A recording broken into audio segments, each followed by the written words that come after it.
ఒక ఊరి పెద్ద మనిషి ఇంకో ఊరికి పని మనిషి సొంత ఊరిలో మాట చెల్లినట్టు పొరుగురిలో అస్సలు చెల్లది.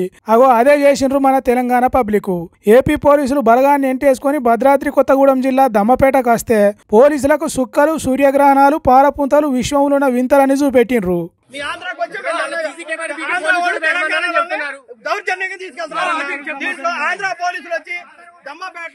దౌర్జన్యంగా 200 మంది ఒక ఆడ మనిషి ఉండగా 200 మంది దౌర్జన్యంగా మీద సీసీ కెమెరా లాగేశారు. ఆ అమ్మాయిని ఇంట్రాగేషన్ చేస్తున్నారు.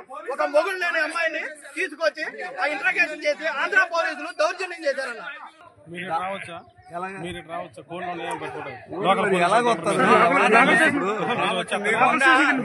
ఇప్పుడు ఒక స్టేషన్ దాటి స్టేట్ దాటి వచ్చారు కదా, మీరు లోకల్ స్టేషన్ లో చెప్పాలి. ఆంధ్ర రాష్ట్రంలో ఎవరో కోళ్లను ఎత్తుకొని పోతున్నారట. మాయల పక్కిరు మాయం చేసినట్టు గంప కింద ఉన్న కోళ్లను గ్యారెడీ చేసి లేకుండా చేస్తున్నారట. అగో ఆ దొంగలను ఎత్తుక్కుంటా భద్రాద్రి కొత్తగూడెం జిల్లాలో ఉన్న దమ్మపేటకు వచ్చిండ్రు. మరి వాళ్ళ ఎంక్వైరీలో ఏం తేలిందో ఏం పాడో గాని ఒక ఒంటరి ఆడామె ఇంట్లోకి వచ్చి ఆగం చేసి సీసీ కెమెరాలు తీసి పారేసిండ్రట. ఆ కోళ్లు ఎక్కడో ఎవరి పాలైనయో ఎవడు వండుకొని వాటగా తినడో ఏమో గాని మన ఆడోళ్లను చిడాయించిరట ఏపీ పోలీసులు.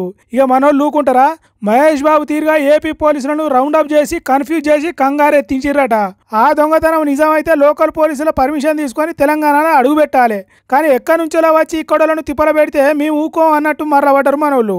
అయినా ఆడోళ్ళున్న ఇంట్లోకి మగ పోలీసులు పోవద్దని తెలియదా ఏపీ పోలీసులకు? మీకు రూల్స్ తెలియయా? ఇంతకు వీళ్ళు ట్రైనింగ్ తీసుకున్న పోలీసులా లేకుంటే రికమెండేషన్తో కొలువు కొట్టిన వాళ్ళ అని దమ్మపేటోళ్ళంతా దండు కట్టి ఏపీ పోలీసులకు మన దమ్మేందో చూపెట్టిర్రు. అబ్బా ఎందుకు వచ్చినంరా దేవుడా అనుకునే తట్టు చేసిండ్రు ఏపీ పోలీసులను. ఆఖరికి ఏమైందో ఏమో తెలియదు కానీ తెలంగాణ పబ్లిక్ తోని పెట్టుకుంటే మంచిగా ఉండదు అనుకునే తట్టు చేసిండ్రట మన దమ్మపేట పబ్లిక్.